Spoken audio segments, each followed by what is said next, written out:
Welcome in diploma online class student. आज हम देखते हैं कुछ इंपॉर्टेंट क्वेश्चन वेक्टर का जो कि त्रिगुणन से है, यानी कि अदिश त्रिगुणन। ठीक है, scalar product of three vectors. ठीक है, तीन वेक्टर्स का स्केलर प्रोडक्ट। तो सबसे पहली बात तो हम बता दे रहे हैं तीन वेक्टर का स्केलर प्रोडक्ट किस तरह से रिप्रेजेंट किया जाता है और कैसे आप जो है इसे सॉल्व करेंगे। तो देखिए, अगर vector A dot B cross C हम लेते हैं तो यह वेक्टर बी क्रॉस सी एक वेक्टर प्रोडक्ट है और इसका जो रिजल्टेंट आएगा वेक्टर आएगा और इसका रिजल्टेंट ये वेक्टर है ही है। तो दो वेक्टर का डॉट प्रोडक्ट स्केलर हो जाएगा और इसको इस तरह से लिखते हैं vector A, vector B and vector C. ठीक है, अब यहाँ पर यह जो है डिफाइन करना होता है। मान लीजिए कि vector A cross vector B है और डॉट वेक्टर सी, क्या भी ये भी वही चीज है, वेक्टर प्रोडक्ट का स्केलर प्रोडक्ट होगा कि नहीं होगा? तो बिल्कुल होगा और इसी जो है सिस्टम में भी इसको लिखा जाएगा vector A, vector B, vector C. देखें आप, बिग ब्रैकेट में लिखा जाएगा इसे और इस तरह से लिखने का तरीका है ये। और आप पहले एक राशि निकाल लें, जो भी इसका रिजल्टेंट आता है, एक राशि का जो क्रॉस प्रोडक्ट आता है उससे डॉट प्रोडक्ट करवा दें तो ये स्केलर प्रोडक्ट हो जाएगा। इसीलिए इसको स्केलर ट्रिपल प्रोडक्ट कहा जाता है। ठीक है, यह स्केलर राशि होती है, यानी कि एक अदिश राशि होती है। इसका वैल्यू आता है, जैसे कोई भी न्यूमेरिकल वैल्यू आ जाए इसका, ठीक है, या कुछ भी एक वैल्यू आ जाएगा। ठीक, जबकि क्रॉस प्रोडक्ट हम कहते हैं तो उसमें वेक्टर क्वांटिटी आती है, केवल एक न्यूमेरिकल वैल्यू ही नहीं आता है। ठीक है, एक वेक्टर क्वांटिटी हो जाती है। अब देखिए, इसमें परिवर्तन भी होते हैं। अगर ये जो है हम लिखते हैं vector A, vector B, vector C. अब अगर इसको जो है आप ए और बी को एक्सचेंज कीजिएगा तो यहाँ माइनस आ जाएगा, यानी कि वेक्टर बी, वेक्टर ए और वेक्टर सी।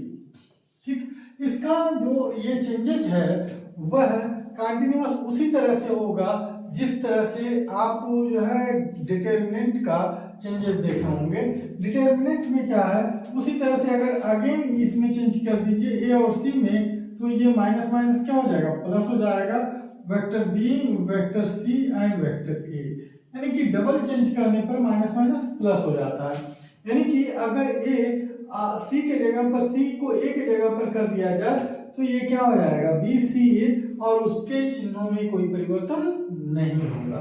तो इन सब चीजों को हम ध्यान में रखते हैं और यही चीज मान लीजिए vector A, vector B, vector C की वैल्यू कैसे इजी तरीके से निकाल सकते हैं। तो अब आप देखिए, अगर वेक्टर ए को हम मान लिए a1i प्लस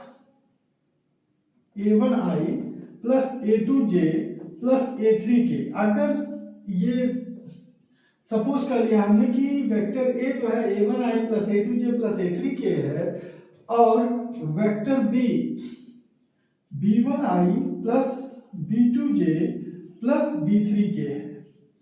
ठीक है, और वेक्टर सी जो c1i plus c2j plus c3k है। अगर ए, बी और सी यहां पर है तो इसका जो वैल्यू होगा vector A, vector B, vector C, ये जो आएगा वह हम डिटर्मिनेंट से भी रिप्रेजेंट कर सकते हैं और इसकी वैल्यू निकाल सकते हैं। तो a1, a2, a3 first row हम बनाएंगे, a1, a2 और a3 ये फर्स्ट रो हो गया, b1, b2, b3 ये सेकंड रो हो गया। जो कोफिशिएंट है i का, j का, k का, ये कोफिशिएंट उसी सीरियल में हम लिखते चले जाएंगे और c1, c2 और c3 यह जो है थर्ड रो हो गया। और इस तरह से इसकी वैल्यू हम डिटरमिनेंट की निकाल लें तो यह वैल्यू ए बी सी की आ जाएगी स्केलर प्रोडक्ट की। तो इस तरह से ये बहुत ही आसान है और आप बहुत आसानी से इसे कर सकते हो अगर इस तरह के क्वेश्चन आपके पेपर में आते हैं। ठीक है, कई बार आया है, हमेशा आता भी रहता है, तो आप जो है इसे बहुत आसानी से कर सकते हो। यह वेक्टर का ट्रिपल प्रोडक्ट, जिसमें ये स्केलर ट्रिपल प्रोडक्ट है। तो चलिए हम क्वेश्चन देखते हैं, और क्वेश्चन के अनुसार जो है ये कौन कौन से क्वेश्चन इसमें बहुत ही इंपॉर्टेंट हैं उसको हम सॉल्व करेंगे। तो सबसे पहले क्वेश्चन नंबर 1 ले लेते हैं। मान निकालें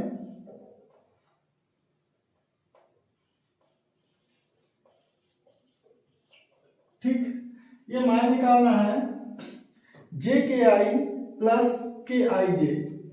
देखिए जे के आई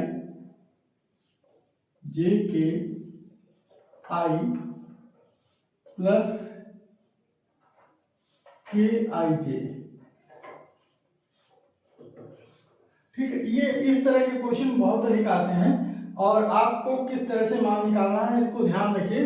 1 नंबर में आने वाला क्वेश्चन है, तो जे डॉट के क्रॉस आई कर सकते हैं, जे डॉट के क्रॉस आई लिख सकते हैं by definition vector triple product का, वेक्टर ट्रिपल प्रोडक्ट में स्केलर का, और प्लस यहां पर के डॉट आई क्रॉस जे। पिछले लेक्चर पे हमने बताया है कि के क्रॉस आई क्या होगा, जे हो जाएगा, तो जे डॉट जे होगा यहाँ, प्लस के डॉट आई क्रॉस जे के हो जाएगा, तो के डॉट के हो जाएगा। अब बहुत आसानी से जे डॉट जे क्या होता है 1 होता है, और के डॉट के भी 1 होता है, तो अब जो है ये वैल्यू आ गया 2। ठीक, आप देखें जे के आई जे यहां पर है, और ये वैल्यू 2 आ गई। तो इस तरह से आप इसे निकाल सकते हैं, बहुत ही अच्छा क्वेश्चन। अब जरा ध्यान दीजिए, इस तरह से कई क्वेश्चन आते रहते हैं, 1 नंबर का है तो बहुत आसानी से आप डॉट प्रोडक्ट और क्रॉस प्रोडक्ट अगर जानते हैं तो बाय डेफिनेशन आप उसे निकाल सकते हैं। इसी तरह से इसे डिफाइन किया जाता है। अब जो है यहाँ पर ये नेक्स्ट क्वेश्चन,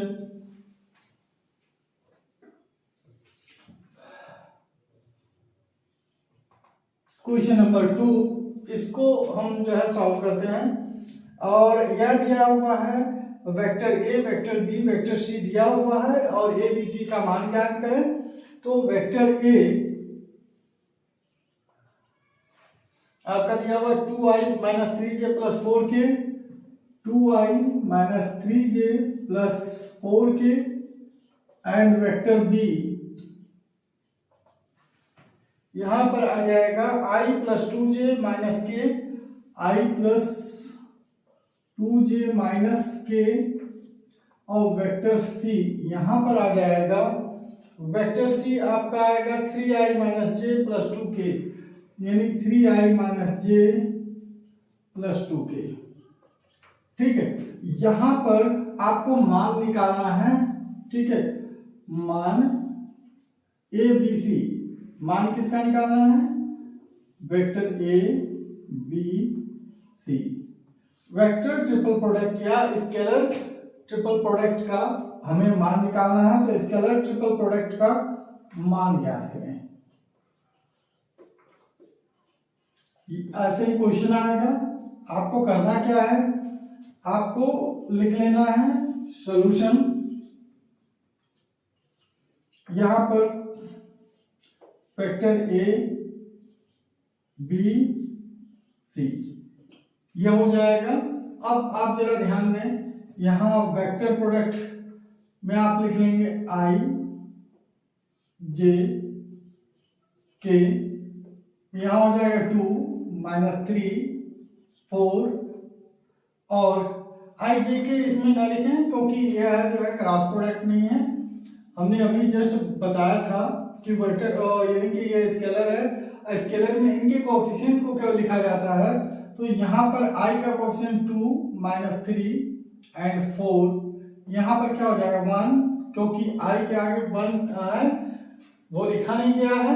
ठीक है, जहां पर कोई नंबर ना हो वहां पर आप 1 लिखेंगे, फिर 2 माइनस 1 एंड 3 -1 and 2 ये हो जाएगा।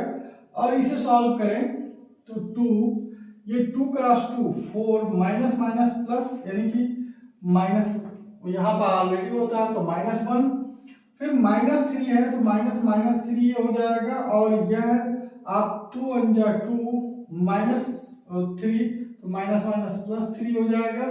और +4 यहाँ पर हो जाएगा -1 एंड -3 × 6, क्योंकि माइनस ऑलरेडी होता है और 3 × 6 है तो यहाँ पर ये वैल्यू ले लेंगे। अब जरा ध्यान दीजिए 2 × 3 ये हो जाएगा, माइनस माइनस प्लस 3 × 5 ये होगा एंड +4 -7। आप बहुत आसानी से इसे सब्ट्रैक्ट या ऐड कर सकते हैं। तो 2 यहाँ पर आएगा, 4 - 1 3 हो जाएगा, प्लस माइनस माइनस प्लस 3 × 5 ये हो जाएगा 4 × -7। तो देखिए बहुत आसानी से आपको लगा सकते हैं इसे। 3 × 6 प्लस ये 15 और माइनस ये 28 आप मल्टीप्लाई कर रहे हैं। 3 × 6 प्लस 5 3 × 15 माइनस 4 2 यानी कि 4 7 28। तो यहाँ पर जो वैल्यू आएगा 6 + 15 यानी 21 minus 28 and that will be -7।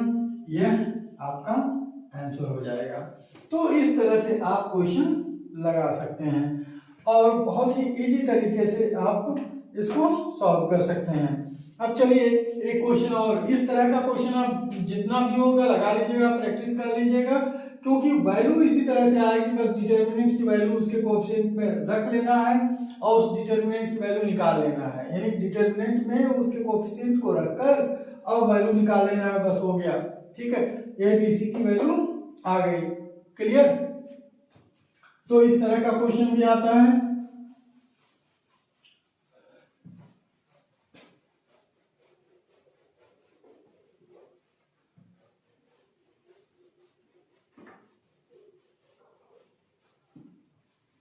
इस चैप्टर से एक और आप ध्यान दें कि समांतर षष्ठफलक का आयतन ज्ञात करने को आता है, जिसके संगामी कोण दिए हुए हैं। तो उस षष्ठफलक का आयतन ज्ञात कीजिए। क्वेश्चन नंबर 3, उस समांतर षष्ठफलक का आयतन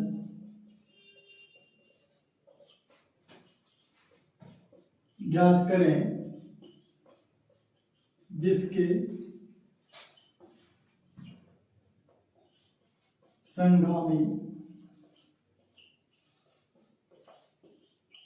कोणें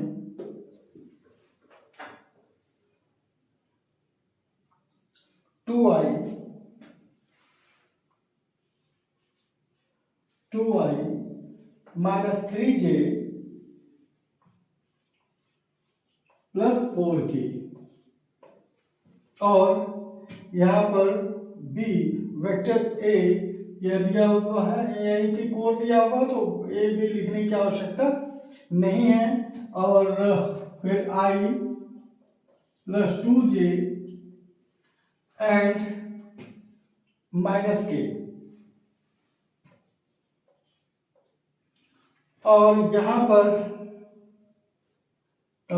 3i + j + 2k, 3i + j + 2k है। यह संगामी कोण है इनके। ठीक है, तो ये आप देखें, उस समांतर षष्ठफलक का आयतन ज्ञात करें। उस समांतर षष्ठफलक का आपको आयतन निकालना है जिसके संगामी कोण, यानी संगामी कोण क्या होते हैं एक्चुअली एक ही, जैसे किसी भी रूम में आप ले लीजिए तो एक ही कोने से निकला हुआ लेंथ, ब्रेथ और हाइट, यानी कि अगर एक ही पॉइंट से 3 लाइन निकलते हैं तो उसे संगामी कहते हैं। तो ये इससे कंफ्यूज मत होइएगा, इससे कोई मतलब नहीं है। वह संगामी हमेशा लिखेगा, यानी कि कॉन्करेंट एजेज। ठीक है, कॉन्करेंट एजेज या संगामी कोण लिखेगा, इंग्लिश में लिखेगा कॉन्करेंट एजेज लिखेगा। ठीक है, या कॉन्करेंट साइड्स भी लिख सकते हैं, एजेज भी लिख सकते हैं। तो अब क्वेश्चन में यहाँ पर क्या होगा, देखिए आयतन निकालना है तो हम षष्ठफलक समांतर षष्ठफलक का आयतन निकालेंगे। समांतर षष्ठफलक का आयतन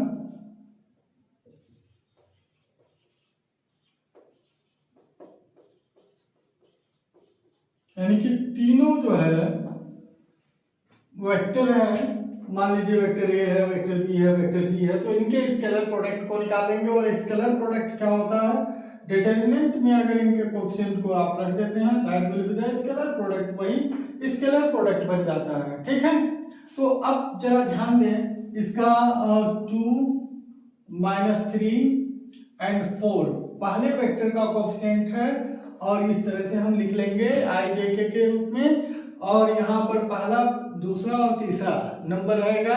मान लीजिए कोई j अगर एब्सेंट रहता है, किसी में j नहीं रहता तो j की जगह 0 लिख देते हैं। ठीक है, या किसी में k अगर नहीं है तो इसका मतलब उसका कोएफिशिएंट 0 है तो वहाँ 0 लिख देंगे। लेकिन अगर सब है तो उनके कोएफिशिएंट जो हैं वो लिख देंगे। तो यहाँ पर देखिए 1 है, फिर 2 है, और फिर -1 है, 3 है, 1 है और 2 है। इस तरह से हम यहाँ पर लिख लेंगे। अब इनके आगे निकालेंगे 2, यहाँ पर क्या हो जाएगा 4 -1 × 1, -1 और माइनस ऑलरेडी यहाँ पर होता है तो माइनस माइनस +1।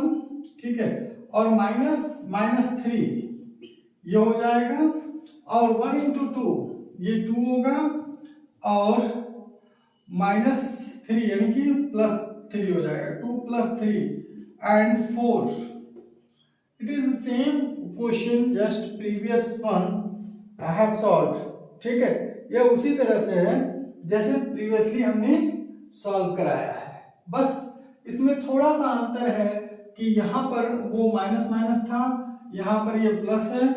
तो यहाँ आप देखें 3 का हो गया, अब यहाँ 4 तो 1 और -6, 1 एंड -6। ठीक है, थोड़ा सा अंतर इसमें दिया गया है, जो पहला वाला था यहाँ के जो है निगेटिव था वो ये पॉजिटिव है, नथिंग एल्स, कैलकुलेशन सेम है। और वैल्यू भी सेम निकालना है, 2 × 5 ये 5 हो जाएगा, -3 × 5 ये भी 5 हो जाएगा, और 4 -5 ये हो जाएगा। तो 5 × 2 = 10 ये हो गया, +15 एंड -20। अब देखिए 25 -20 यानी कि 5, और ये आयतन है। ठीक है, ये क्या है, आयतन है, तो ये क्या लिखेंगे, घन इकाई, घन इकाई, या इंग्लिश में अगर लिखते हैं तो क्यूबिक यूनिट। इंग्लिश वाले बच्चे क्यूबिक यूनिट लिख लेंगे। ठीक है, और सब तो इंग्लिश में वैसे ही होगा, यानी कि वॉल्यूम ऑफ द पैरेललोग्राम। ठीक है, या वॉल्यूम ऑफ द क्यूबाइड, इस तरह से भी लिख सकते हैं, क्यूबाइड का आएगा। ठीक है, षष्ठफलक वही होता है, या कोई ऐसा वैल्यू अगर देता है कि जो रूम के उसका है षष्ठफलक, तो उसको भी लिख सकते हैं। तो that is the same thing. ठीक है, क्यूबाइड के रूप में ही होता है। और आप जो है 6 फलक होते हैं, यानी कि 6 फेसेज, यानी कि एक डाउनवर्ड्स होगा, एक टॉप होगा, 2 यानी कि फ्लोर और सीलिंग, इसके साथ साथ 4 वॉल्स होंगे।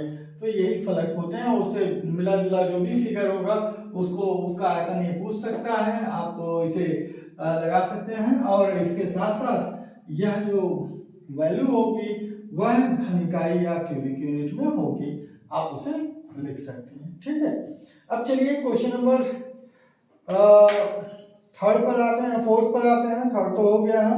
समतलीय का एक और क्वेश्चन इसमें ले लेते हैं। उससे पहले समतलीय मैं पढ़ा भी चुका हूँ, आप अच्छी तरह जानते हैं। समतलीय जो है इसी तरह से निकलता था, जिसमें तीनों जो उसके वेक्टर होते हैं उनके जो ये डिटरमिनेंट वैल्यू होती है वो अगर 0 हो जाती है तो इसका मतलब वह क्या है, समतलीय है। ठीक है, तो ये बताया जा चुका है। तो इसमें एक क्वेश्चन हम और ले लेते हैं जो इस उसमें देखा गया है, काफी बार आया है, तो इसको हम सॉल्व करते हैं। जो है ये क्वेश्चन नंबर 4, सदिश 2i minus 4j plus 5k, सदिश 2i minus 4j plus 5k ये दे दिया है, and i minus lambda j plus k, vector i यानी कि unit vector i minus lambda j plus k, ये सब यूनिट वेक्टर है, कैप लगा हुआ है, मतलब यूनिट वेक्टर है, आप कैप भी बोल सकते हो इसे, मैं बार बार इसे कैप बोलता नहीं हूँ, that is the unit vector, as you know this is the symbol, यह सिंबल है कैप की तरह, तो इसे लोग कैप बोलते हैं, I cap, K cap, J cap, ठीक है। तो बार बार कैप बोलने से अच्छा है कि आई जे के आप बोलो, that is the understood unit vector है। और यहाँ पर 3i plus 2j minus 5k यानी कि 3i plus 2j minus 5k ये दिया हुआ है, और कह रहा है समतलीय है, तो ये सभी वेक्टर समतलीय है, तो लेम्डा का मान ज्ञात करें। क्या करना है? लेम्डा का मान ज्ञात करें, ठीक है। यह लेम्डा का मान ज्ञात करना है। सॉल्यूशन यहां पर देखिए, यदि तीनों दिए गए सदिश समतलीय हैं, तो यदि दिए गए सदिश, ऐसे आप लगाएंगे, समतलीय हैं, तो आप क्या करोगे? डेल्टा यानी कि डिटर्मिनेंट की वैल्यू 0 हो जाएगी, मीन्स 2 माइनस 4 प्लस 5 ये कोफिशिएंट आप आई जे के का है, फर्स्ट रो हो गया डिटर्मिनेंट का, और 1 minus lambda plus 1 and 3 2 and minus 5 will be 0, ये इक्वल टू 0 हो जाएगा, ठीक है। अब जो है इसे सॉल्व करेंगे, 2 लैम्डा यानी कि 5 लैम्डा और माइनस 2 यहाँ हो जाएगा, and minus 4 minus minus plus हो जाएगा, हम फिर भी ब्रैकेट में लिख दे रहे हैं, फिर मल्टीप्लाई करके प्लस कर लेंगे, और 1 इंटू 5 माइनस 5 यानी माइनस 5, और 1 इंटू 3 यानी माइनस 3 ये हो जाएगा। And now second is that 5 plus 5, और ये क्या हो जाएगा? 1 into 2 and minus minus plus 3 lambda, ठीक, नाउ इक्वल टू 0। अब जरा ध्यान दें कि ये 10 lambda minus 4 minus minus plus 4 into minus 8 ये हो जाएगा plus 10 plus 15 lambda equal to 0 ये होगा। तो 10 लैम्डा एंड ये माइनस 4 माइनस 32 प्लस 10 और ये प्लस 15 लैम्डा ये होगा 0 के बराबर। As you know this question have been already solved, यह पहले एक्सरसाइज में भी सॉल्व किया जा चुका है, ये दो एक्सरसाइज में दे दिया है, लेकिन बार बार इस क्वेश्चन को देता है, तो आप इसे सतर्क हैं, सॉल्व करने हो सकता है ये आ जाए। तो ये 25 lambda minus 36 plus 10 equal to 0 ये है, यानी कि 25 lambda minus 26 equal to 0, then lambda equal to 25 lambda equal to क्या हो जाएगा? 26, इट्स मीन lambda की वैल्यू जो आ जाएगी, lambda की वैल्यू 26 अपॉन 25, और this is the very important question, many times has been revised, यानी कि बहुत बार यह रिवाइज किया गया है, ठीक है।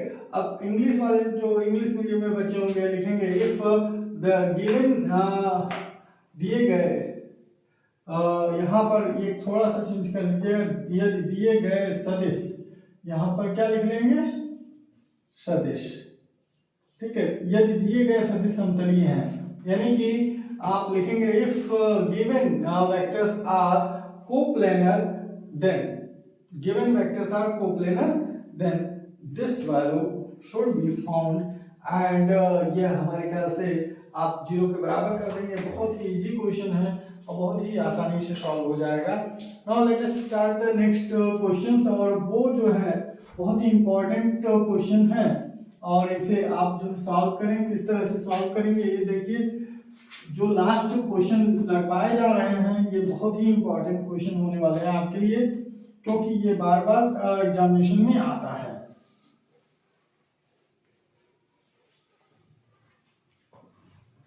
नाउ द नेक्स्ट सिद्ध करें, ठीक है।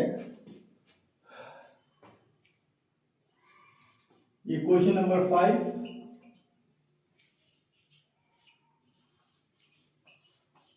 सिद्ध करें। और सिद्ध क्या करना है, a प्लस बी डॉट, ये vector a plus vector b और डॉट, और आप देखें इसमें बिग ब्रैकेट में लिया है b, vector b plus vector c, vector b plus vector c cross vector c plus vector a, vector c plus vector a, ठीक। और इसको प्रूफ क्या करना है, 2 टाइम्स आपको vector a dot vector b plus c, 2 times vector a dot vector b cross c। ये ध्यान दीजिएगा, ये किसी किसी बुक में प्लस में दे दिया है, लेकिन वह गलत दिया है पुराने बुकों में, यह क्रॉस होगा, vector a dot vector b cross c।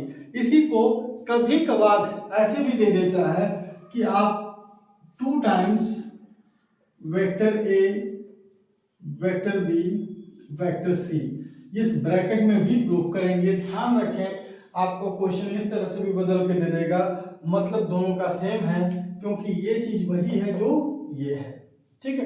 तो अब किस तरह से सॉल्व करेंगे, सोल्यूशन कैसे करेंगे इसका, चलिए हम स्टार्ट करते हैं। और देखिए बहुत ही इंपॉर्टेंट और अच्छा क्वेश्चन है ये। तो यहाँ पर vector a plus vector b dot vector b plus vector c cross vector c,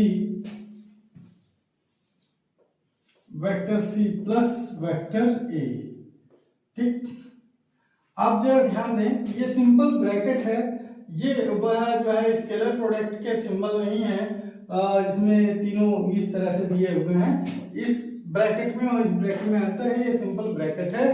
तो अब चलिए हम सॉल्व करते हैं इसको, vector a plus vector b, इसको ऐसे रखते हैं डॉट प्रोडक्ट में, और b क्रॉस c वाला जो है ब्रैकेट हम खोल देते हैं।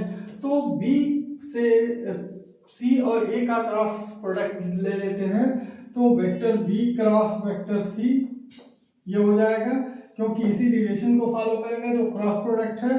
फिर ये प्लस में आ जाएगा, प्लस है vector b cross vector a। आप सीक्वेंस का ध्यान रखिएगा कि कौन लेटर आगे है कौन पीछे है, ये बहुत ही इंपॉर्टेंट है क्रॉस प्रोडक्ट में, क्योंकि जहां सीक्वेंस बदला उसके साइन बदल जाएंगे, ठीक है। अब ध्यान दीजिए, c cross c, vector c cross c ये हो जाएगा, फिर c cross a cross c नहीं लिख सकते, a क्रॉस c लिखेंगे तो माइनस लिखना पड़ेगा हमें, c क्रॉस a।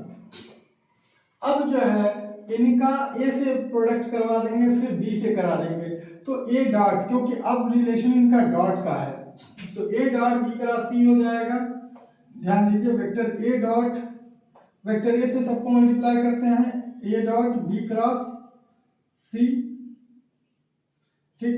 फिर आप c क्रॉस c को 0 लिख सकते हैं, ठीक है, c क्रॉस c यहाँ 0 हो जाएगा, क्योंकि सेम अगर वेक्टर प्रोडक्ट है तो आप पहले एक लाइन में इसे लिख लें, जिससे कि ये आसान हो जाए आपके लिए। एक vector a plus vector b जो है dot vector B cross vector C, क्योंकि एक कम हो जाएगा ना इसमें से, vector B cross vector A, और क्रॉस प्रोडक्ट में अगर सेम क्वांटिटी आ जाती है तो यानी कि साइन जीरो हो जाता है, इसकी वैल्यू जीरो हो जाएगा, ठीक है, क्योंकि एक ही लाइन में हो जाएगा ना, तो वैल्यू थीटा एंगल जो थीटा वो जीरो हो जाएगा। तो इसका मतलब ये है कि सी क्रॉस सी जीरो है, प्लस सी क्रॉस ए, ठीक। अब जरा इसको अब प्रोडक्ट में लाएं आप, A dot B cross C, A dot B cross C plus A dot B cross A and plus A dot, क्योंकि जीरो से तो मल्टीप्लाई नहीं होगा, A dot C cross A, C cross A, and again B से start हो जाएगा, B dot B cross C, vector B dot B cross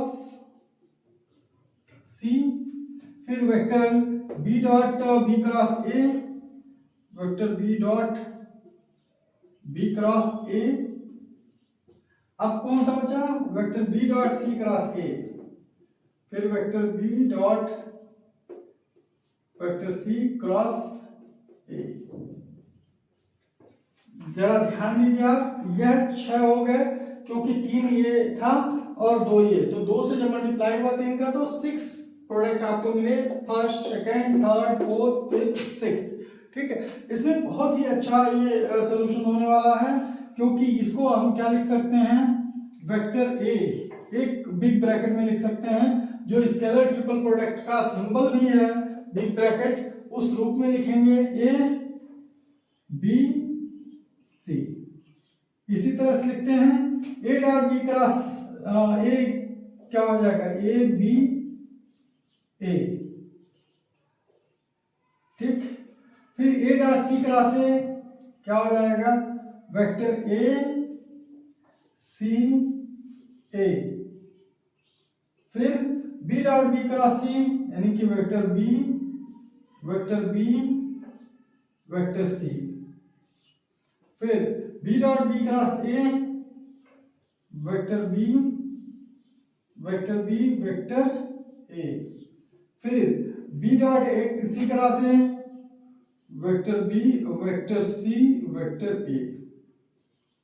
आप जरा ध्यान दें, जब भी किसी भी स्केलर प्रोडक्ट में एक ही नंबर रिपीट हो जाता है, एक ही वेक्टर रिपीट हो जाते हैं, तो उसकी वैल्यू जीरो हो जाती है, यानी कि ए बी ए की वैल्यू जीरो हो जाएगी, ये ध्यान रखना आपको। यानी कि एक ही जो वेक्टर है उसमें अगर 2 बार लिखा गया है तो एकदम समझ लो कि वैल्यू जीरो होनी है। क्यों? क्योंकि डिटर्मिनेंट में भी यही चीज होता है कि अगर 2 कॉलम या 2 रो इक्वल हो जाते हैं तो उसकी वैल्यू जीरो हो जाती है, ठीक है। तो इसका मतलब है कि ये जीरो हो जाएगा, ये जीरो हो जाएगा, ये भी रिपीट कर रहा है जीरो हो जाएगा, ये भी रिपीट कर रहा है, भी रिपीट कर रहा है जीरो हो जाएगा, ठीक। तो यहाँ पर आप देखें, vector A vector B vector C, और ये क्या हो गया zero, plus A C A zero हो गया, जहां रिपीट किया plus B B C zero हो गया, फिर बी बी ए जीरो हो गया, आपको 4 जीरो मिल गए, 1 2 3 4, 1 2 3 4, 4 जीरो मिल गए। और फिर बी सी ए यानी कि वेक्टर बी सी ए को आप क्या कर सकते हैं, 2 बार चेंज कर सकते हैं, यानी कि एक बार ए को यहाँ आए, फिर एक बार ए को यहाँ ले आए, यानी कि ए को यहाँ से यहाँ जब ट्रांसफर करेंगे तो ये पॉजिटिव ही रहेगा, यानी कि vector A vector B and vector C ये पॉजिटिव ही रहेगा। जब ध्यान से सुने आप, जब वेक्टर ए को आप फर्स्ट पोजीशन पे लाएंगे और दोनों शिफ्ट हो जाएंगे पीछे, तो यहाँ पर पॉजिटिव हो जाएगा, ठीक। वेक्टर बी और ए को एक्सचेंज करने की बात नहीं कहा मैंने, ए को बी के ए जगह पर रखने के लिए नहीं, जब वेक्टर ए को आप बी के प्लेस पर लाएंगे और दोनों को शिफ्ट कर देंगे सीरियल वाइज, तब आपका ये पॉजिटिव होगा। और ये क्या हो गया, 2 vector A vector B and vector C, ठीक है, 2 vector A vector B and vector C, जो कि यहाँ पर प्रूफ करने को दिया है या इसी को लिख सकते हैं 2 vector A dot vector B cross vector C, और यही आपका RHS है, यही प्रूव करने को दिया गया है। तो इसे आप ध्यान में रखिएगा, इस तरह के क्वेश्चंस आप लगाएंगे, ठीक है। वेक्टर ट्रिपल प्रोडक्ट का, स्केलर ट्रिपल प्रोडक्ट का ये क्वेश्चंस हैं जो कि इंपॉर्टेंट है और आते हैं, तो आप इसे सॉल्व करें, ठीक है। और ध्यान में इस तरह के और भी क्वेश्चंस जो है रिलेटेड सॉल्व कर सकते हैं आप इसी के आधार पर, ठीक है। फिर हम नए लेक्चर में, नेक्स्ट लेक्चर में मिलेंगे इसका लास्ट, यानी कि वेक्टर ट्रिपल प्रोडक्ट, यानी कि अभी तक तो स्केलर ट्रिपल प्रोडक्ट आप पढ़ रहे थे, वेक्टर ट्रिपल प्रोडक्ट के कुछ क्वेश्चन, कुछ इंपॉर्टेंट क्वेश्चन के साथ। और आप तब तक इसे रिवाइज करें, पढ़ें और ध्यान रखें, आगे एग्जामिनेशन जल्दी ही आने वाला है, तो उसकी तैयारी पूरी तरह से करें आप। धन्यवाद।